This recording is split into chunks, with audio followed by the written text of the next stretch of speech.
Mr. Brook, have you ever heard of Orion Global? Cheyenne asked, avoiding Aston's question. Aston nodded. Of course I've heard of the famous Orion Global. Their market value and influence are top tier among major companies in the US. Plus, Orion Global is backed by the Huttons, a powerful family in DC, so they're a force to be reckoned with. It's no exaggeration to say that Orion Global is the most influential company in Orange County. Cheyenne smiled. Mr. Brook, since you know how powerful Orion Global is, are you also aware that Brilliance Corporation has already secured a long-term strategic partnership with them, set to begin very soon? On top of that, Brilliance Corporation is also preparing to sign several business contracts with Sawyer Corporation, owned by Ethan Sawyer, the richest man in Orange County. Honestly, we aren't short of potential partners. We can afford to be selective because we have so many options. With that in mind, do you still believe that Solar Corporation, an outside company with no real foothold in Orange County, has any competitive advantage that would convince us to work with you? Cheyenne's words completely shattered Aston's pride. Aston had done his homework on the business landscape in Orange County, but obviously, the people inside Brilliance Corporation knew their own situation best. That's why he had tried to get the inside scoop on the company from Scarlett Wright. The thing was, Brilliance Corporation used to belong to the Carters, and it had been failing under their management. But as soon as they lost control, the company's performance skyrocketed, especially with backing from Orion Global and Sawyer Corporation. It suddenly became the hot ticket, attracting offers from countless companies of all sizes in the county.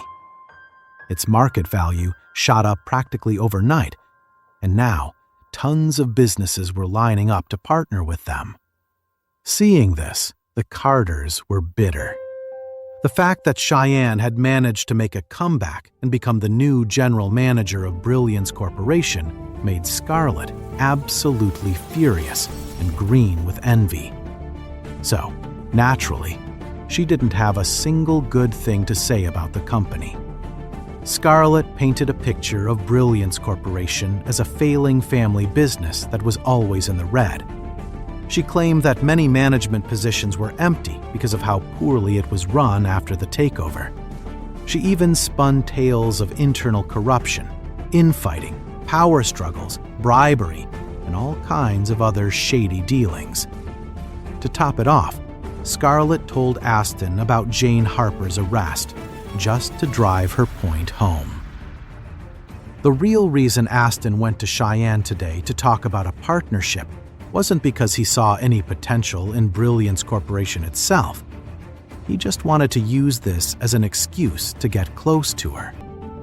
His ultimate goal was to make Brilliance Corporation a stepping stone for the Brooks to break into the Orange County market. On top of that, Aston had already tried to partner with bigger fish before approaching Brilliance Corporation, like Orion Global and Sawyer Corporation, the very companies Cheyenne had just mentioned. But they all turned him down flat. Aston saw Brilliance Corporation as his backup plan. In his mind, he was doing them a huge favor by even offering a partnership. He expected Cheyenne to be grateful. But her words were a slap in the face. Cheyenne had just flat out dismissed his offer. I have to admit, I underestimated the Brilliance Corporation. I guess I didn't do my homework. My apologies, Aston said with a crooked smile. He went on. Look, since the Brilliance Corporation is looking for strong business partners, you should really consider the Brooks. We've got a lot to offer. If we team up, it'll be a win-win for both of us. Plus, when the Brilliance Corporation decides to expand into the LA market, we can help you navigate everything and make things a lot smoother. What do you say, Miss Carter? Cheyenne thought it over. What he said actually made some sense. "I'll consider your offer, Mr. Brooke, but a partnership like this is a big deal, and it's not a decision I can make on my own. How about this? I'll be in touch if we decide to move forward with your family." Great. I'll be waiting to hear from you. Here's my card. Please give me a call when you're ready. Aston handed his business card to Cheyenne, putting on his best gentleman act before getting up to leave.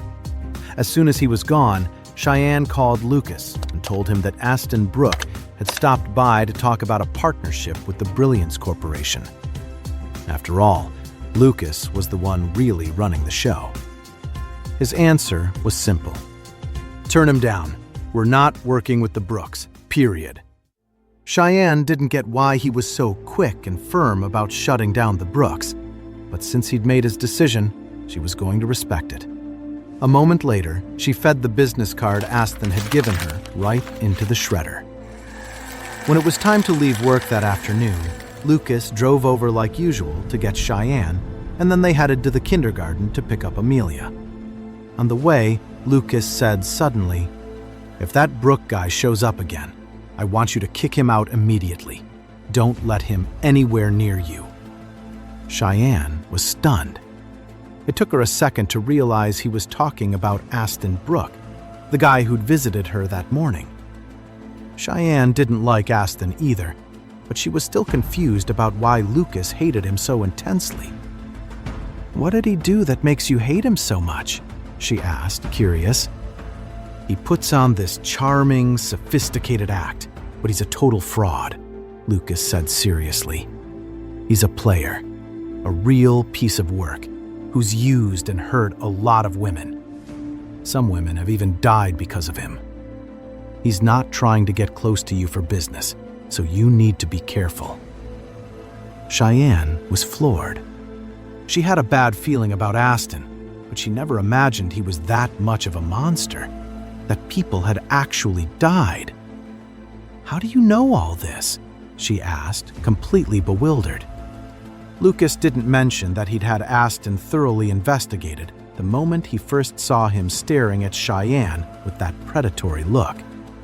Instead, he just turned to her and asked, "Do you remember that guy Charlotte used to have a thing for back in college?"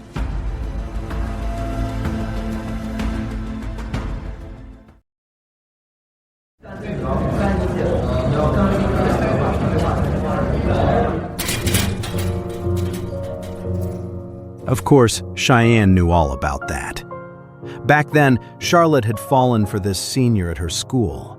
She had a huge crush on him and would bring him lunch and coffee every day. She poured her whole heart into it.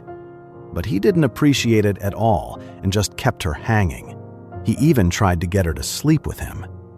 Charlotte was scared and didn't know what to do. In the end, she decided to tell Cheyenne and ask for her advice. Cheyenne told her to say no, mainly because she got a really bad vibe from the guy and didn't trust him. And just as she expected, right after Charlotte turned him down, the guy hooked up with another girl. It left Charlotte so heartbroken she cried for 2 whole weeks. While Cheyenne felt awful for her sister, she was also just relieved that Charlotte hadn't been taken advantage of by a jerk like that. Hearing Lucas suddenly bring this up, Cheyenne nodded, but she was also pretty confused. "How did you know about that? And what does it have to do with Aston Brooke?" Lucas kept his eyes on the road and said, "When Charlotte took me out to eat a while back, we actually ran into that guy and his wife. The wife was being a real piece of work to Charlotte. That's when I found out his wife, Estelle Brooke, is Aston Brooke's sister." Cheyenne hadn't heard this story yet, so she quickly asked for the details. After Lucas gave her the short version of what happened that day, Cheyenne suddenly exploded. "That's unbelievable!" So what if Charlotte had a crush on him? That was years ago. Why would they go out of their way to humiliate her like that? They're just terrible people. There is no way we are working with the Brookes. Just then, Amelia, who was leaning against Cheyenne, looked up with a determined expression on her little face. Anyone who bullies Aunt Charlotte and Mommy is a bad guy. Cheyenne couldn't help but smile, and she gently rubbed Amelia's nose. We're grown-ups, and you're just a little kid. What do you know? Amelia puffed out her cheeks. I know stuff. I know that Grandma was mean to us this morning and didn't even make us breakfast. Cheyenne hugged Amelia close. Grandma was just having a bad day. Don't be mad at her, sweetie. Let's go have a big, special dinner tonight. Cheyenne was still upset about her mom's tantrum that morning, so she really didn't want to go home and deal with Karen's bad attitude. So, the three of them decided to eat out at a nice restaurant before going home. The second they walked in the door, Karen greeted them with a smile that just seemed off. You're finally home. It must have been a long day. You all must be exhausted, right? Come on, I made a huge dinner with all your favorites. Hurry up and wash your hands so you can eat. Cheyenne said flatly. No thanks. We already ate out. As she spoke, she led Amelia upstairs. What? You ate out? Restaurant food isn't as clean or as good as what I make, Karen blurted out. But Cheyenne just ignored her, heading straight to her room to help Amelia get showered and changed into fresh clothes. A little while later, Charlotte got home. Karen quickly called out to her. Charlotte, you're back from work. Come eat dinner. I made a whole bunch of food. We were waiting for you. Charlotte gave Karen a cold look. Why would a terrible daughter like me be worthy of eating your food? You go ahead. After that, she walked straight to her room, too. Seeing both her daughters blow her off, Karen was so furious she ground her teeth. Normally, Cheyenne and Charlotte would never dare to treat her with such disrespect, and if they did, she would have let them have it. But now, she was terrified they would stop eating her cooking and, more importantly, stop giving her money. So, even though she was seething, she had no choice but to swallow her anger. Karen stood alone in front of the table full of food, her head hung low, looking completely defeated. Lucas sighed to himself. He walked over with a smile. Karen, your cooking is so amazing. I could smell it from outside. Have you eaten yet? I'll have dinner with you. Lucas was about to grab a plate, but to his surprise, Karen's head snapped up, her face full of contempt. Is eating all you think about? What are you, the king of gluttony? I didn't cook this for you. I'd rather feed it to the dogs than let a good-for-nothing like you touch it. Get lost. With that, Karen scraped all the food into the trash can right in front of Lucas. Lucas was speechless. Lucas, Cheyenne, and Amelia had already eaten dinner at a restaurant before coming home. He'd only offered to eat with Karen because he felt sorry for her, seeing her deal with the fallout from her own actions. He was trying to give her a way to save face, since she was his mother-in-law, after all. Besides, he wanted to try and smooth things over between them. But he never expected her to lash out like that, acting as if he was just begging for a handout. Even though Lucas had known for a long time what kind of person Karen was, she always managed to find a new way to lower the bar. Forget it. Someone like her didn't deserve any sympathy. Lucas turned and headed upstairs. The city lights were on, and the night was just getting started. All the clubs and bars were packed and buzzing with energy. While they were driving, Aston shot an impatient look at Scarlett. "Why did you call me? And what's the status on that thing I asked you to do? Don't make me repeat myself. If you can't deliver, just get out of my life, now, before you waste any more of my time." Scarlett gritted her teeth, her eyes flashing with resentment.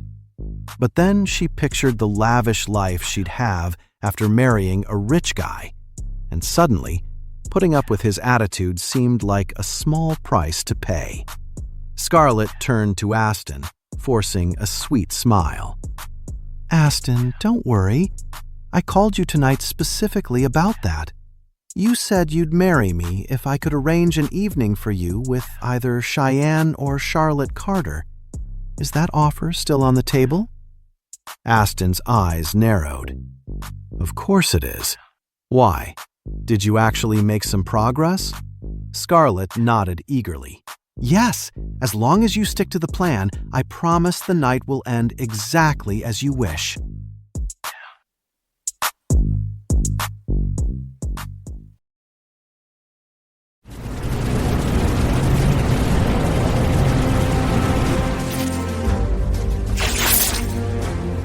Aston was thrilled. He pulled Scarlett into his arms, all his earlier coldness gone. He grinned and said, "I'm holding you to that." A little while later, following Scarlett's directions, Aston pulled up in front of a high-end club called the Opulence. The moment he stepped inside, he saw a huge, gold-trimmed plaque hanging in the center of the lobby. It read, "Opulence is eternal." People were coming and going, all of them buzzing with excitement and talking loudly. "I'm going to show them what I've got tonight and win big," one of them shouted. This place was clearly something else. Aston had never been here before. He wasn't from this city. But Scarlett knew exactly where she was going. She led him to a hidden elevator and pressed the button for the 5th basement level. The elevator doors slid open to reveal a dazzling, gold-leafed door. 2 bellhops stood on either side, respectfully pulling the doors open. Beyond them was a huge, packed, and noisy hall. It finally clicked for Aston. This was an underground gambling den. Of course, this kind of thing was illegal. But this club clearly had enough power to run a huge, well-hidden operation like this, making it almost impossible for anyone to investigate. Aston was immediately intrigued. Of course, his main reason for being here tonight wasn't to gamble. It was for those 2 tempting women. "Why did you bring me here?" Aston asked, looking at Scarlett with a scowl. "Those 2 don't seem like the type to hang out in a place like this." "Aston, just be patient," Scarlett said, taking his hand. "Come with me." She led him over to a card table in the corner. A few people were sitting at the table playing cards, with a whole crowd gathered around them to watch. A man at the table said, "William Carter, your luck has totally run out today, hasn't it?" "It's not even dark out, and you've already lost everything?" "You still in or what?" Another poker player chimed in, annoyed. "If you're out of cash, then get lost. Stop hogging the seat and wasting my time. I want to get a few more hands in." A pale-faced, middle-aged man sat across the table from where Aston was standing. All of his chips were gone. The man looked cornered by the taunts from the crowd and the massive pile of chips he'd lost. But he wasn't ready to quit. He gritted his teeth, pulled a diamond bracelet from his pocket, and slammed it down on the table. "This is a top-quality bracelet. My wife paid close to $80,000 for it," he said. "Right now, I'll let it go for $45,000. Anyone want it?" "William Carter, you must have swiped that from your wife," someone in the crowd teased. "You're gonna be in deep trouble when you get home." "Cut the crap," William snapped, ignoring the comments. His eyes were red as he scanned the faces around him. $45,000. Anybody interested? The diamond bracelet was stunning and clearly the real deal. But this was a backroom poker game, not some high-end jewelry store or auction. The bracelet wasn't going to sell for much here. "This thing looks pretty average, and you only got it at the last second. Who knows if it's even real?" one of the players scoffed, glancing at the bracelet. "I'll give you $1,500 for it, if you're selling." "That's way too low. I paid almost $80,000 for this thing," William said, gritting his teeth. "Forget it. I'll let it go for $30,000. $15,000, tops. Take it or leave it, the other guy said impatiently. If you don't want to sell, then get out of here with your bracelet. Someone on the side chimed in. It's just a crappy bracelet. You're going to take a huge hit paying $15,000 for that. Another person added, Exactly. That thing's probably worth less than $5,000. Fine, you can have it. William made up his mind and shoved the bracelet at him. The other person quickly tossed $15,000 worth of chips to him, taking the bracelet. On the sidelines, Scarlett was staring wide-eyed at the beautiful bracelet. She let out a disappointed sigh as the man stuffed it into his pocket. Did you just bring me here to watch other people show off their stuff? Aston snapped. You don't expect me to buy you that bracelet, do you?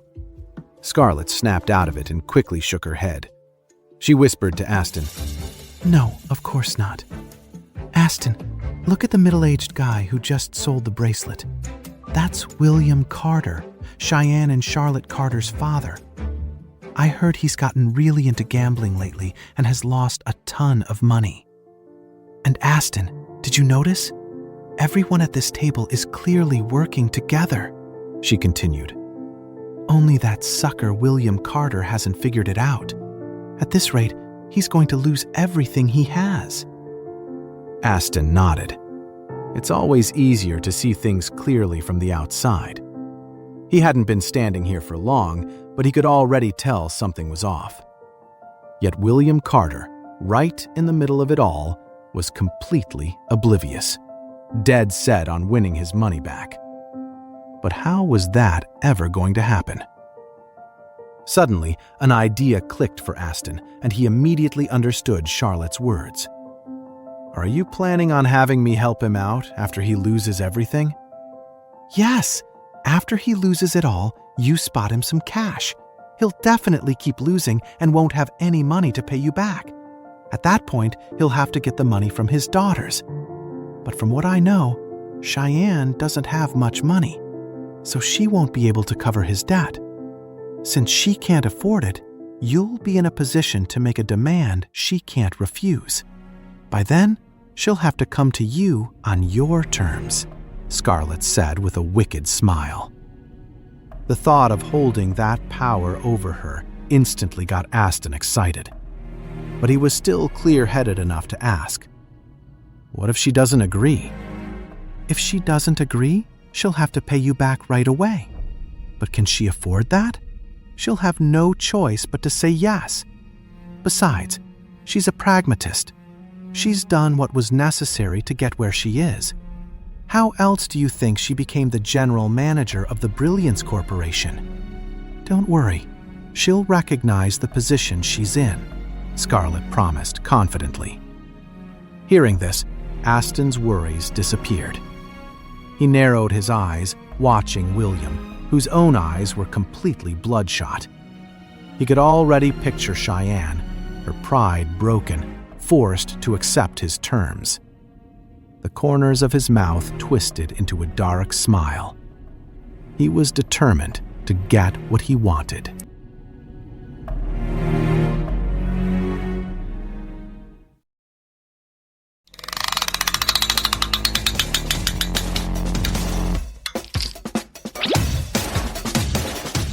Just as Scarlett had predicted, William quickly burned through all his chips again, leaving the table in front of him completely empty. William's eyes widened in shock. He couldn't believe he had already lost all the chips he got from pawning Karen's bracelet in such a short time. He was furious, but he had nothing else of value left to sell. William suddenly turned to the other poker players and the people watching the game. "Can one of you lend me some money?" he pleaded. "I know I can win it all back. I swear I'll pay you back right after I win." A man scoffed. "Who'd be dumb enough to lend you money? You borrowed $3,000 from me 2 days ago and promised to pay back $4,500. I haven't seen a dime." "Yeah," another person added, looking at him with disgust. "And you still owe the opulence $76,000. We haven't forgotten. Who would ever lend you money? Gamblers always think they can win it all back on the next hand, but they usually end up losing even more. The more they lose, the deeper they dig themselves into a hole, often without even realizing it. When William realized no one was going to lend him a cent to chase his losses, he started to panic. His face turned red, but begging wasn't getting him anywhere. Suddenly, a voice from behind him said, "I can lend you $300,000. To William, it was the most beautiful sound he had ever heard. He spun around and saw a dashing, well-dressed young man standing there. This was the guy offering the money. Of course, this person was Aston Brooke. Like a starving man who'd just been handed a feast, William practically jumped at Aston. Aston gave a cool smile and said, "There's a catch. You have to pay me back $380,000 with interest by tonight. If you don't, you'll have to put up everything you own and everything connected to you as collateral." "Sure, no problem," William agreed without a second thought. He figured that with $300,000 in his pocket, he could easily win back several times that amount. Paying back $380,000 would be a piece of cake. William didn't even consider what would happen if he lost the money. To him, that wasn't even a possibility. He was absolutely certain his luck was about to turn. Seeing the desperate look in William's bloodshot eyes, Aston said nothing. He simply had William sign an IOU for $380,000. Then, he pulled a debit card from his wallet and gave it to Scarlett, telling her to get him $300,000 in chips. When William stared at the mountain of chips in front of him, his fingers were practically shaking with excitement. He'd been gambling in this club for a long time, but this was the first time he'd ever had a stack this big. He just knew this was his moment. He was going to win big. William's eyes were bloodshot as he yelled, "Come on, let's keep this going. It's my turn to win it all back." With all those chips in his hands, William felt a surge of confidence and started making bigger and bigger bets as the crowd cheered him on. It didn't take long for William's pile of chips to start shrinking. In less than an hour, he'd lost all $300,000 worth of chips. Aston watched the money he'd just lent disappear, a strange feeling of satisfaction washing over him. Just as Scarlett had predicted, William quickly burned through all his chips again, leaving the table in front of him completely empty. William's eyes widened in shock. He couldn't believe he had already lost all the chips he got from pawning Karen's bracelet in such a short time. He was furious, but he had nothing else of value left to sell. William suddenly turned to the other poker players and the people watching the game. "Can one of you lend me some money?" he pleaded. "I know I can win it all back. I swear I'll pay you back right after I win." A man scoffed. "Who'd be dumb enough to lend you money? You borrowed $3,000 from me 2 days ago and promised to pay back $4,500. I haven't seen a dime."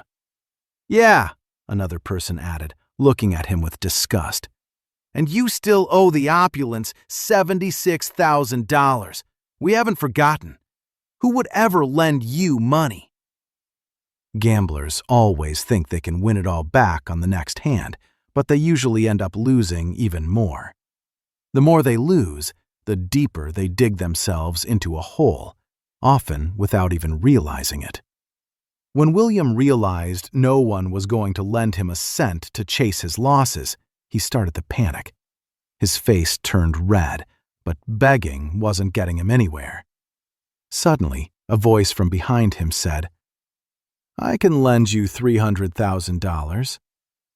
To William, it was the most beautiful sound he had ever heard. He spun around and saw a dashing, well-dressed young man standing there. This was the guy offering the money. Of course, this person was Aston Brooke. Like a starving man who'd just been handed a feast, William practically jumped at Aston. Aston gave a cool smile and said, "There's a catch. You have to pay me back $380,000 with interest by tonight. If you don't, you'll have to put up everything you own and everything connected to you as collateral." "Sure, no problem," William agreed without a second thought.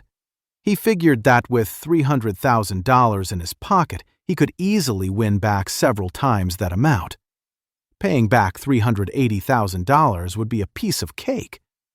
William didn't even consider what would happen if he lost the money. To him, that wasn't even a possibility. He was absolutely certain his luck was about to turn.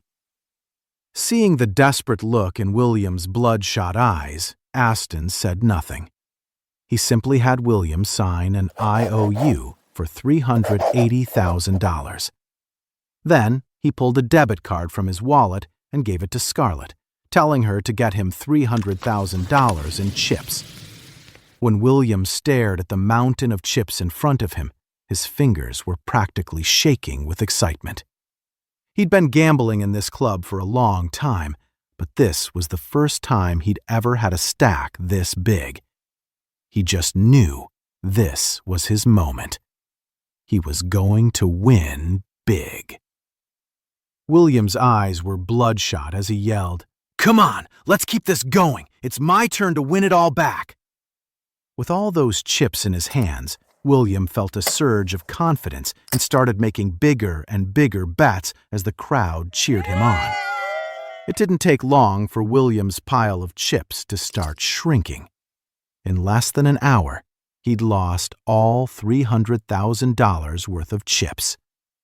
Aston watched the money he'd just lent disappear, a strange feeling of satisfaction washing over him.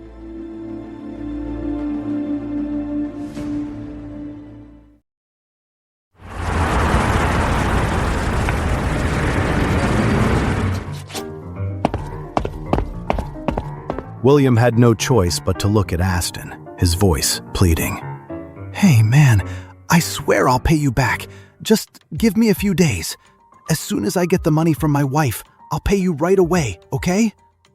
William remembered all the expensive engagement gifts the Sawyers had sent over. Even though the Sawyers later claimed it was all a mistake, that they weren't for an engagement, but just a thank you gift for his loser son-in-law, Lucas, Karen had never returned them. Instead, she'd secretly stashed them somewhere.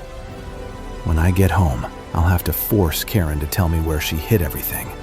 Then I can just skim half the cash to pay back Aston." "No way. You're paying me back now," Aston insisted, his voice sharp. "The IOU says you have to pay up by midnight tonight." What a joke. He hadn't lent William the money out of the goodness of his heart. This was the moment Aston had been waiting for. William not being able to pay was exactly what he needed to force the man to trade his daughter to clear the debt. It was the only way he could get what he truly wanted. William was getting frantic, but just then, a well-dressed man in the opulence manager's uniform walked over, followed by several large, tough-looking guys. He stopped in front of William and said, "William Carter, you still owe us $450,000. It's time to pay up." Hearing this, William shrieked in horror and disbelief. "What? Since when do I owe you $450,000? I only borrowed $76,000. The well-dressed manager from the opulence replied coolly, "It's true. You started with a loan of $76,000, but the interest rate is written right there on the IOU. If you try to deny it or refuse to pay, you're not walking out of this club alive." The club manager gave a slight nod, and one of the big guys stepped forward. Pain shot through William's leg as he collapsed, crying out and clutching the point of impact. The onlookers took a few steps back, but no one looked scared. Instead, they all had smirks on their faces, clearly enjoying the show. In a place like this, watching someone get roughed up over a massive debt was just part of the atmosphere. Aston watched from the sidelines, a frown creasing his forehead. These guys showing up now to collect their debt was going to mess up his plan. William was completely terrified now. He'd known the interest rate was sky high when he took the loan, but he'd been so sure he'd win it all back quickly that he hadn't taken it seriously. Now that the debt collectors were here, the reality of his situation was crashing down on him. There was no way he could ever repay $450,000. William, still on the ground, grabbed the club manager's leg. "Sir, please, just give me a few more days. I swear, the second I get home, I'll go to my mother-in-law and get the money. I'll pay you back as soon as I have it." More time? The manager sneered. Do we look like a charity to you? The club manager struck William with a vicious blow that left him breathless. He might have looked all proper and professional, but he was vicious. He wouldn't have landed the manager job at a place like this otherwise. He bent down, grabbing William by the hair to haul him upright. He snarled, "If you don't get me that money today, you'll lose both your hands. If I don't see it by tomorrow, your feet will be next. You get me?" William was so terrified he couldn't stop shaking, a cold dread washing over him.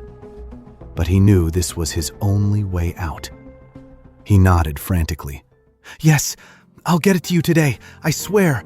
I'll call my daughter right now and have her bring the cash." Meanwhile, back at home, Cheyenne was teaching Amelia how to draw. Lucas watched them both, a warm smile on his face. The peaceful moment was shattered when Cheyenne's phone started ringing. She was a little surprised to see it was her dad calling. The second she answered, his panicked, desperate voice flooded the line. "Cheyenne, you have to hurry. Bring money and save me. They're going to take my hands and feet." The color drained from Cheyenne's face, and she shot up from her chair.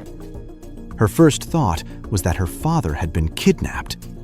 Cheyenne asked frantically, "Dad, where are you? What's happening?" But William's phone had been taken, and a stranger's voice answered. "You're William Carter's daughter, right? You have 1 hour. If you're not here with the money in 1 hour, he will lose his hands. Don't say I didn't warn you." Then the man hung up before Cheyenne could get a single word in. Cheyenne stood frozen, phone in hand, a chill running down her spine as her face went completely pale. Seeing how shaken she was, Lucas rushed to her side, putting his hands on her shoulders. "What's wrong? What happened?" he asked. Cheyenne grabbed onto Lucas's wrist like he was her only lifeline. Her eyes turned red as they filled with anxious tears. "Lucas, my dad's in trouble. The man on the phone said Dad owes the Opulence Club a few $100,000. If we don't get the money to them in an hour, they're going to take his." She couldn't bring herself to finish the sentence, not with Amelia in the room. She didn't want to scare her. But Lucas knew exactly what she was going to say. Places like that called themselves entertainment venues, but they were really just fronts for all kinds of shady business.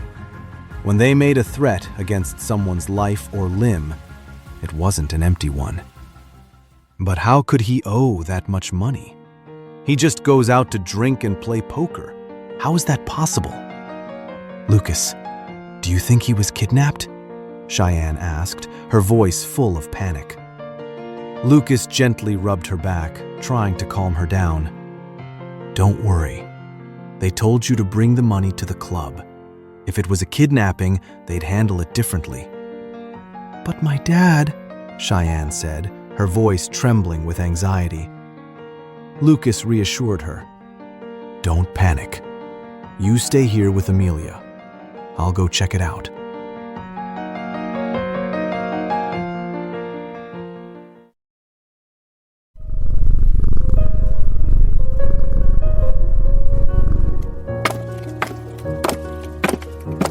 When she heard what Lucas said, Cheyenne blurted out, No! What if you go alone and get hurt? Lucas smiled. Don't worry, I'll be fine. I promise I'll bring your father home safe and sound. Trust me. Lucas radiated confidence, and thinking about the mysterious strength he possessed made Cheyenne feel a lot better. Still, she gritted her teeth and said, her voice full of worry, You still have to be careful. Okay, don't worry. Lucas nodded and turned to leave. Cheyenne watched his tall figure disappear down the stairs, a strange feeling she couldn't quite place stirring inside her. At some point, she had started to feel safe with Lucas. He was the first person she thought of whenever she was in trouble. When she heard about the terrifying situation her father was in, she was scared out of her mind. But Lucas's words calmed her right down. All her fear and anxiety melted away as he comforted and reassured her. It felt like, as long as Lucas was around, she wouldn't have to face any problem alone. Mom, where did Dad go? Did something happen to Grandpa? Amelia asked, looking up at her. Cheyenne wiped away her tears and hugged her daughter. It's okay, Amelia. Don't worry. Your daddy is a hero, and he's going to bring Grandpa home. Yeah, Daddy is a hero. Amelia hugged Cheyenne back, her eyes shining with pride and complete faith in Lucas. Soon, a black Jaguar was weaving through city traffic before pulling up to the entrance of the Opulence. Lucas got out of the car. On the outside, the Opulence looked like any other entertainment club, but Lucas knew that was just a front. He didn't waste any time. Walking into the lobby, he went straight to a waiter and said, I'm here to pick someone up. Let them know I've arrived. The waiter didn't even blink. His expression was blank as he asked, Who are you paying ransom for? Lucas replied, William Carter. After speaking into an intercom, the waiter turned back to Lucas. Okay, sir. Please come with me. The waiter led Lucas to a hidden door, one that was cleverly concealed and easy to miss. Without a guide, you'd never even know it was there. The walls and decorations in this area were full of hidden mechanisms. The waiter pressed the elevator button for the 5th basement level. A moment later, the elevator doors opened, revealing a golden door right in front of Lucas. When he pushed the door open, he was hit by a wave of noise. The large hall was packed with people crowded around poker tables, their eyes all bloodshot. Lucas had already figured William must have been dragged to some illegal gambling den to rack up that much debt so quickly. What he saw just confirmed his suspicions. The waiter led Lucas straight to a poker table in the back. A group of men stood around it, and kneeling on the floor was a man with a bruised nose, too scared to even twitch. It was William Carter. Lucas's gaze turned ice cold as he walked over and put a hand on William's shoulder to help him up. Who's this kid? The club manager, Joe Daniels, scowled at Lucas. A group of burly guys glared at him, ready to jump him at a word from Daniels. The waiter who'd brought Lucas in quickly leaned in and said, Mr. Daniels, he's here to pay off William Carter's debt. Daniels sized Lucas up. Seeing the calm look on his face and his lean build, he couldn't help but sneer. You've got some nerve, kid. When Scarlett saw Lucas, she rolled her eyes and sniped. Well, look what the cat dragged in. I can't believe this loser actually showed up. Guess that means Cheyenne isn't coming. Aston shot Scarlett a dark look. Is this what you promised me? Scarlett looked totally offended. Aston, you can't blame me for this. I didn't think the club would call in William Carter's debt today and screw up our whole plan. Aston just scoffed and went quiet. Neither he nor Scarlett had expected things to get so serious so fast. The moment William saw Lucas, he grabbed his hand like a drowning man. You're finally here. Lucas, you brought the money, right? Hurry, pay them. They've threatened to break my hands and feet if you don't. He'd been terrified, scared that Cheyenne wouldn't be able to convince Karen to hand over the money. He was petrified the club's goons would lose their patience and actually hurt him. They'd beaten him and forced him to his knees, and he'd been so scared he didn't dare to make a sound. But now, Lucas was finally here. Daniels, who looked surprisingly respectable for a guy like him, cut right to the chase. He crossed one leg over the other and said slowly, "The total is $830,000. Pay up, and you can take him with you. If not, you both staying. And don't blame us for the consequences." Lucas glanced at Daniels. "Of course I brought the money. But first, your guys roughed up my father-in-law and made him kneel here for who knows how long. Don't you think I deserve an explanation for that?" When Lucas spoke, the people around him froze for a second before bursting into laughter. Mr. Daniels looked at Lucas as if he had just told a joke and sneered. "An explanation?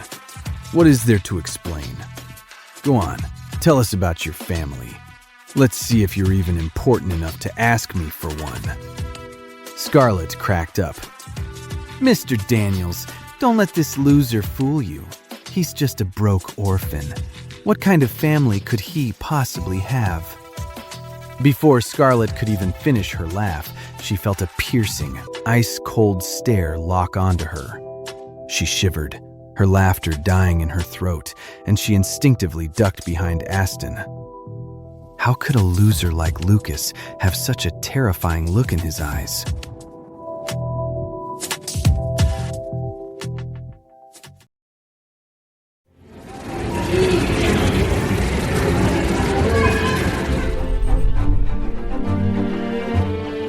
When Aston saw Scarlett get spooked by just one look from Lucas, he was immediately infuriated. He yelled, "What? Did Scarlett say something wrong? You're just a broke good-for-nothing. You've got a lot of nerve, huh? It's a real shame the most beautiful woman in Orange County married a loser like you."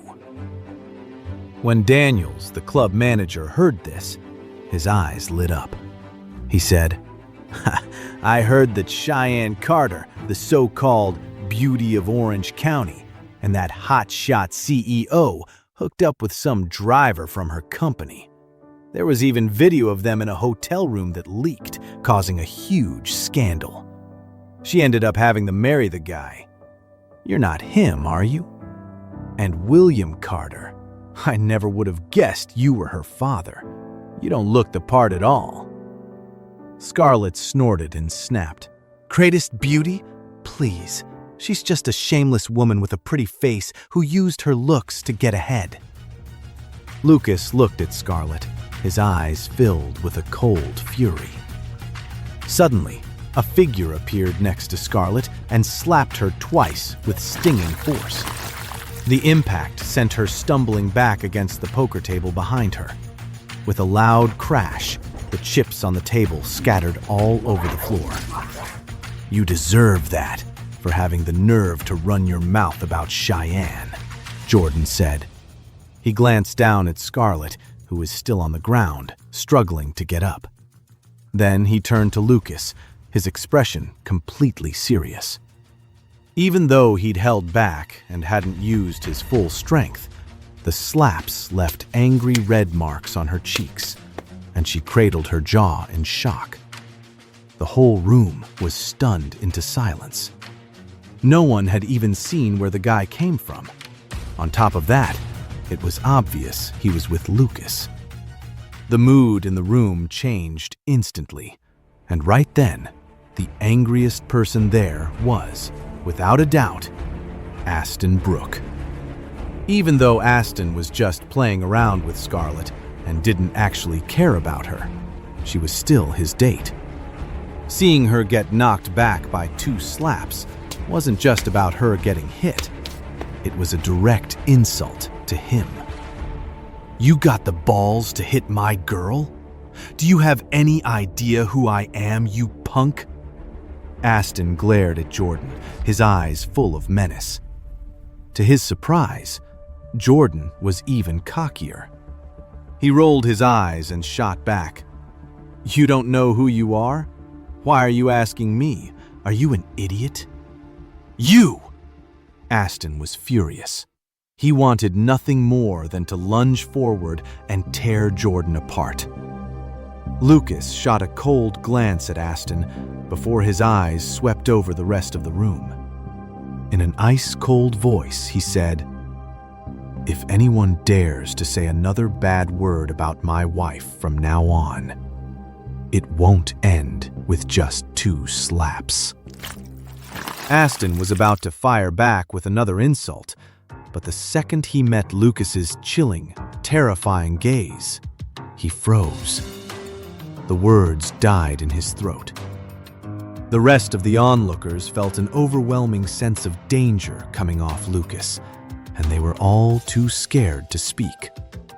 Lucas looked back at the club manager, Joe Daniels, and said coolly, "Let's get back to what we were talking about. You were messing with my father-in-law. What are you going to do to make that right?" Daniels suddenly started clapping. Even though Lucas was thin, he was completely calm and gave off a dangerous vibe, making it hard for Daniels to get a read on him.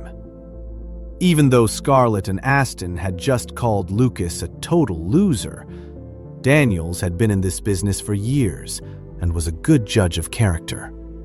His gut told him Lucas was more than he seemed, not the loser they described. Daniels stayed quiet, but William was breaking out in a cold sweat, terrified. He tried to throw a punch at Lucas, shouting, "Who do you think you are? How dare you demand anything from Mr. Daniels? You got a death wish? Just give him the money. I'm fine now. I don't need you defending me." Lucas had expected this reaction from William, so he didn't let it bother him. He just stared calmly at Daniels, waiting for his answer. "Curse it! You loser, you're going to get me killed. I told you not to cause trouble for Mr. Daniels. If you're trying to get yourself killed, don't drag me down with you." William yelled at Lucas before turning to Daniels with a fawning smile. "Mr. Daniels, please don't blame me. I don't know what's gotten into this loser today, showing up here and causing trouble.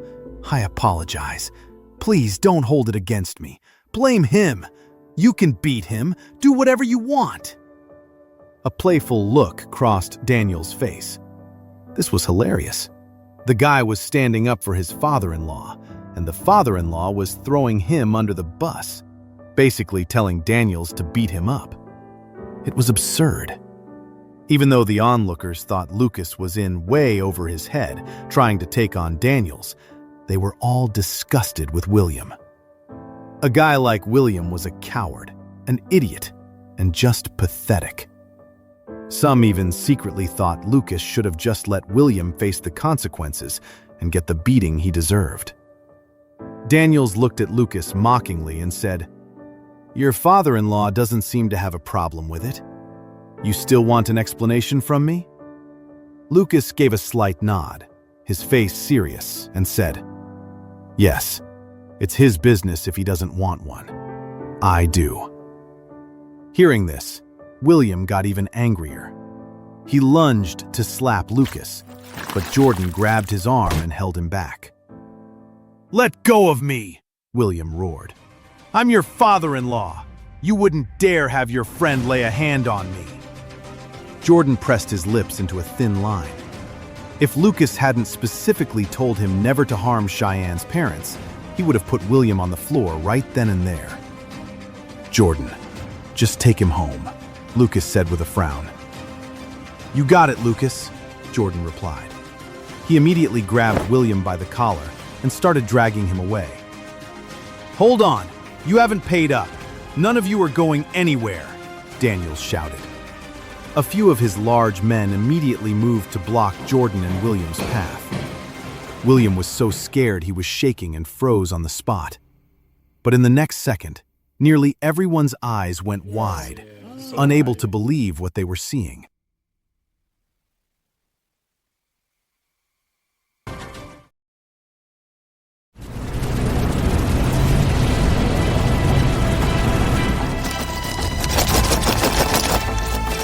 Jordan scoffed. He wasn't the least bit intimidated by the big guys in front of him. He stood his ground, one hand still gripping William's collar. He shot his right leg out in a powerful sweep, sending all 6 men flying. They crashed hard, smashing through several poker tables on their way down. Daniels' eyes went wide. He stared in shock, unable to believe what he was seeing. If Jordan had sent just one guy flying, Daniels could have accepted it. A strong guy could pull that off. But sending 6? 6-foot-tall men airborne with a single kick, leaving them completely knocked out? That was something else entirely. No ordinary person could do that. More goons heard the noise and rushed over, but Jordan sent them flying too before they even got close. Jordan moved like he was on a casual walk, effortlessly batting away anyone who got in his path. All the while, he dragged a terrified William, who looked like he was about to wet his pants, straight toward the elevator. "Lucas, I'm going to take this person back with me." Jordan made sure to check in with Lucas before he left, nearly calling William an idiot. Lucas gave a casual nod.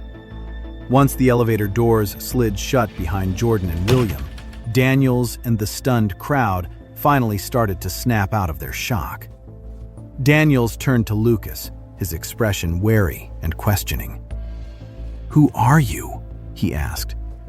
That guy with the insane fighting skills was obviously Lucas's man. He followed orders without hesitation, acting more like a loyal soldier than just an employee. If his subordinate was that terrifying, Daniels thought, how dangerous was Lucas himself? Lucas just smiled. "Didn't you hear? I'm just the live-in son-in-law." Lucas's calm attitude only made Daniels more suspicious. "Look," Daniels said, trying a different approach. "Your father-in-law borrowed money from us. It's been more than 10 days and he hasn't paid it back. All we did was rough him up a bit, which is us going easy on him. Just pay back what he owes, plus interest, and I'll forget about you injuring my men. How does that sound?" A murmur went through the crowd. Everyone was shocked. Lucas's friend had just taken out more than 10 of the opulence's toughest guys and completely trashed the place, yet Daniels was willing to just let it all slide. "Don't worry, we'll sort this out, one thing at a time. I'll pay you back what he owes," Lucas said with a sneer. Daniels could tell what Lucas was getting at. The money William owed would be paid back, of course, but in return, Daniels would have to give Lucas the explanation he wanted. At the thought of this, Daniels couldn't help but frown. This punk isn't going to let this go. Aston suddenly cut in. "Your father-in-law still owes me $380,000. Don't forget that." Lucas glanced at Aston. "Don't worry, I'll pay you every single cent." Even though he had no idea why Aston Brooke and Scarlett Wright were here, or how they ended up as William's creditors, he knew exactly who he needed to deal with first. Suddenly, the golden door swung open again, and a gigantic, burly man, well over 6 feet tall, walked in. Many people gasped and took a few steps back. The man was not someone to be messed with. If anyone provoked him, he looked like he could kill them with a single punch. With a grim expression, Daniels watched the man enter. He didn't recognize him, but he prayed the guy wasn't there to cause more trouble. Otherwise, Daniels wouldn't be able to handle it alone. To everyone's surprise, the burly man walked straight to Lucas, bowed his head respectfully, and said, "Mr. Gray, I've prepared the money, just as you instructed." Daniels's pupils constricted again. Is this huge guy working for Lucas Gray too? Lucas nodded and looked back at Daniels. "So, have you thought about what kind of explanation you're going to give me?" Daniels gritted his teeth. "Look, let's just find a way for both of us to walk away from this without making things worse. We're not afraid of you.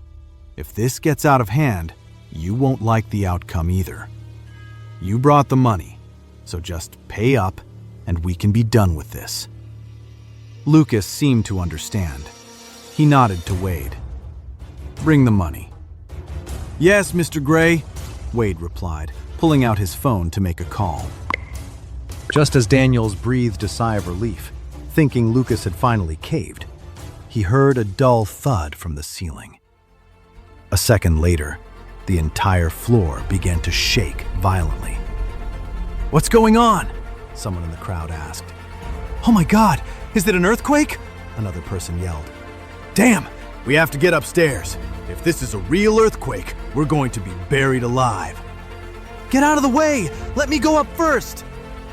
All of a sudden, the hall erupted into chaos. People were desperately trying to get upstairs. Some even used the confusion to shove casino chips into their pockets. Daniels was just as stunned as everyone else, but he knew he couldn't force these people to stay put. The players here were all high rollers, and if they got trapped in the basement, he'd be in serious trouble.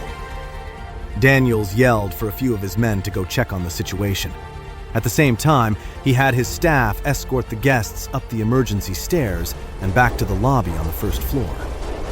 However, when they got back to the first floor and saw the lobby, everyone gasped, their eyes widening in shock. A truck was parked in the middle of the spacious and luxurious lobby, completely blocking the exit.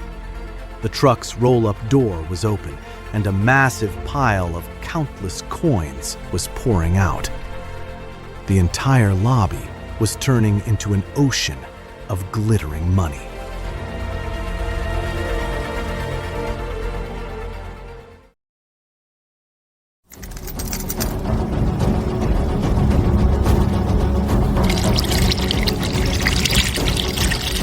Countless shiny coins poured down, turning the lobby, which was hundreds of square feet, into a sea of metal you couldn't even walk through. The scene was absolutely shocking, just surreal. Daniels was stunned, and a deep, unsettling dread crept into his heart. Getting $800,000 in coins delivered in under an hour? That's not something a regular person could pull off. Even Daniels' boss, the owner of the opulence, couldn't manage something like that. Aston was also just staring at Lucas and the scene in front of him, totally floored. He'd always figured Lucas was just some average guy living with the Carters, not nearly good enough for Cheyenne. Even after seeing the Douglas brothers apologize to Lucas, he convinced himself it had to be some kind of mix-up. He'd even hinted to the Carters that they were really apologizing to him. But everything Lucas had done today made Aston realize he'd been wrong. Lucas wasn't the simple loser the Carters painted him as. There's a total of $830,000 in coins here. $450,000 for one of you and $380,000 for the other. Go ahead and get your shares, Lucas said, sounding completely unfazed. Daniels forced an awkward smile. Wow, you're really generous. At the side, Aston quickly jumped in. Mr. Gray, this was all just a big misunderstanding. Now that I know Mr. Carter is your father-in-law, how could I possibly have the nerve to ask you for the money? Please, just consider it a gift. If William had been there, he would have been ecstatic to hear Aston say that. But Lucas wasn't like William, and he couldn't care less about the $380,000. Of course, he wasn't about to accept Aston's so-called kindness. "What does my family have to do with you?" Lucas sneered. "Mr. Brooke, are you really so generous that you'd just hand over $380,000 to anyone? If that's the case, I guess everyone here is in luck. How many people can you afford to help out?" After Lucas said that, everyone in the lobby turned to stare at Aston, their eyes practically glowing with the hope that he might actually give them $380,000. Aston coughed, rushing to explain. "Mr. Gray, you have to be kidding. I just thought, since we're family, we shouldn't worry about the money." Seeing how polite Aston was being to Lucas, Scarlett jumped in, clearly annoyed. "Aston, why are you being so nice to him? Cheyenne's family got kicked out of the Carter family ages ago. We're not related to them anymore. Why should we just give them $380,000 for nothing? Besides, this bum brought a whole truckload of coins here. He's obviously trying to make things difficult. He's just being a jerk." Scarlett was too clueless to realize just how dangerous Lucas really was. "Shut up!" Aston roared. He raised his hand and slapped her hard across the face. "Is Mr. Gray someone you have any right to badmouth? You're a shameless, witless fool. There's no fixing your recklessness. Now get lost. I never want to see you again. You want to marry into the Brooks? In your dreams." Scarlett's face was already swollen after Jordan had slapped her twice. Now, with another slap from Aston, her face swelled painfully, turning a deep red. Hearing Aston's insults, many people in the room burst into laughter, but no one felt sorry for Scarlett. They all thought she had it coming. Scarlett was on the verge of breaking down. When Aston said she couldn't marry him, it sent her into a panic. She rushed forward, grabbing his leg and sobbing hysterically. "Aston, don't leave me! I've given you everything! I came here today to help you!" "Shut your mouth!" Aston cut her off, his anger boiling over as he struck her again.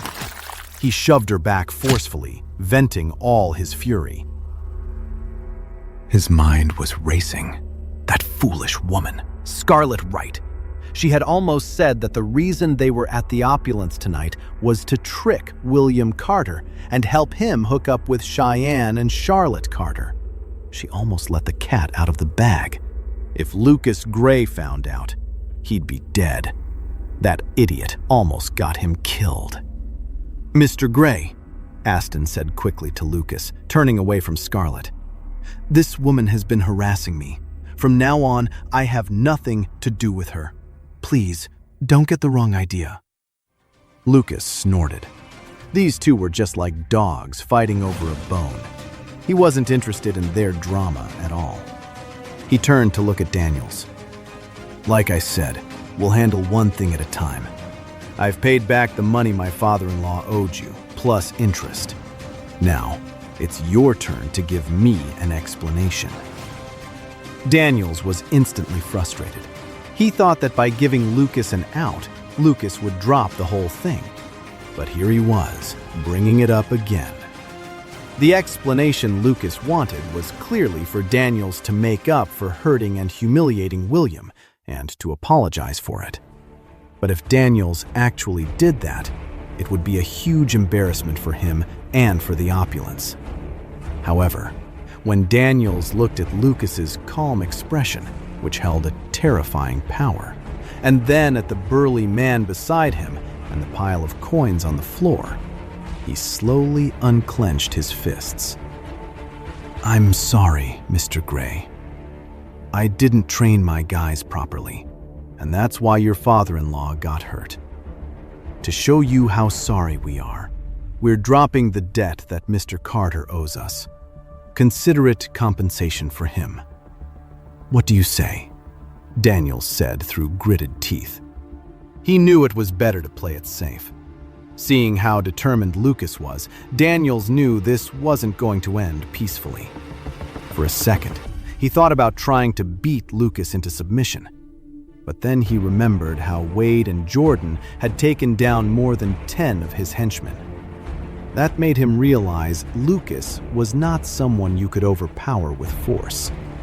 Lucas might even kill them all. Who in their right mind would mess with a guy that terrifying?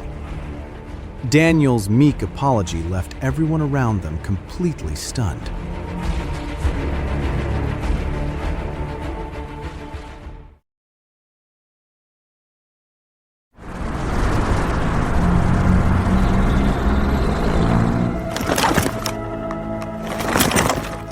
Daniels might have looked all polished and sophisticated, but he was vicious.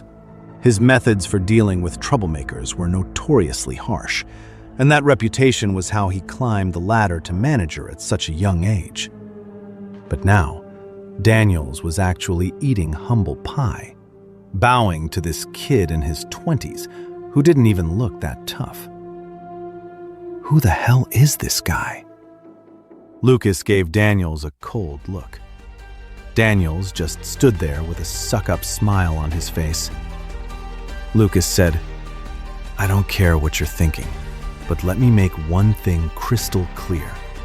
If anyone messes with me or my people again, they better seriously consider if they want to keep breathing."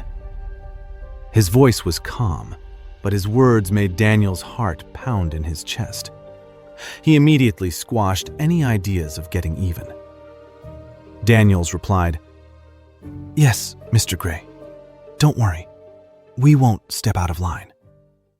Lucas shot him one last look, then turned and walked out, with the tall, muscular Wade right on his heels. Aston thought about trying to butter up Lucas, but seeing how completely uninterested he was, Aston was smart enough to stay put. Of course, he didn't touch the $380,000 in coins scattered on the floor either. It didn't matter who Lucas was trying to intimidate. Aston was completely blown away. He was already rethinking everything he thought he knew about Lucas's power and his reasons for being there. The remaining people in the opulence stared at the pile of coins in the lobby, then looked at each other, completely speechless. One of the club's supervisors sidled up to Daniels and whispered, "Mr. Daniels, are we really just gonna let that arrogant punk walk away?" "If you think you've got the guts, go get him yourself," Daniels growled, glaring at the guy. The supervisor shut his mouth and flinched. They'd all seen what just happened. If they actually tried to grab Lucas, who could possibly take him down? Use your head and think for a second. Who were those guys with him? All of us combined couldn't take down that one goon of his. How are we supposed to grab him? Daniel snapped at his clueless underling. He continued, "What are you standing around for? Get some people to clean up these coins. That's $830,000 on the floor. Now, go calm down the customers and get them back to the tables. And get a check ready for $450,000 and put together some gifts. I need a few guys to come with me to apologize to William Carter." "What? Mr. Daniels, you're still going to apologize to them?" the supervisor asked, stunned. He thought Daniels was just saying that and would send someone else to apologize to William. "Obviously, what choice do I have? You idiots are worthless. That guy's muscle is the real deal, and you guys are a joke compared to him," Daniels yelled. His men just lowered their heads, not making a peep. Meanwhile, Jordan was driving William home. William figured Jordan wouldn't dare lay a hand on him, not while he worked for Lucas. So he let loose, calling Jordan a rude little brat, just like his boss. Jordan was furious. If Lucas hadn't given him specific orders, he would have knocked William flat on his back right then and there. When they finally got to the house, Jordan practically threw William onto the doorstep and left without a second glance. Just looking at the guy made him feel sick. Cheyenne had been pacing upstairs, sick with worry. The second she heard the commotion, she bolted down the stairs. She got there just in time to see William stumbling in, cussing up a storm. "Dad, are you okay?" Cheyenne rushed over and grabbed his arm. She looked him over and saw his face was bruised and a little swollen, and there were dirty footprints on his clothes. But luckily, he didn't seem seriously hurt. It was obvious someone had roughed him up, though. Cheyenne finally breathed a small sigh of relief and looked toward the door. No one else was there. Her dad had come back alone. "Dad, where's Lucas? Didn't he come back with you?" Cheyenne asked, her voice urgent. William scoffed and snapped. "You're asking about him? He's probably dead by now. Serves him right." Cheyenne's heart dropped into her stomach. Panicked and furious, she grabbed William's hand. "What happened? Dad, you owed someone hundreds of thousands of dollars. If Lucas hadn't shown up with the money to save you, you wouldn't even be here right now. How can you say that about him? What happened to him?" What hundreds of thousands? Karen had just come out of her room, hearing the last part. She shot a glare at William and yelled, "You better start explaining yourself. What hundreds of thousands of dollars?" Too panicked to deal with her mother's questions, Cheyenne shook William's arm hard. "Dad, how is Lucas?" He scoffed. "I told that loser to just give them the money, but he had to act all tough and stand up for me. Now he's in deep. The opulence isn't some playground. When I left, a whole crew of guys had him surrounded. He might really be dead this time. Serves him right for being so stupid." William's voice was full of anger, clearly pissed that Lucas hadn't listened to him. He just kept saying Lucas got what he deserved, completely forgetting that Lucas had walked into a place like the opulence and faced those people just to save his skin. Cheyenne's heart ached with disappointment and pain. How could this happen? The thought of Lucas being in danger felt like a knife twisting in her gut, and hearing her own father's cold, cruel words just made it 1,000 times worse. If she hadn't sent Lucas to go save her dad, he never would have been in this mess.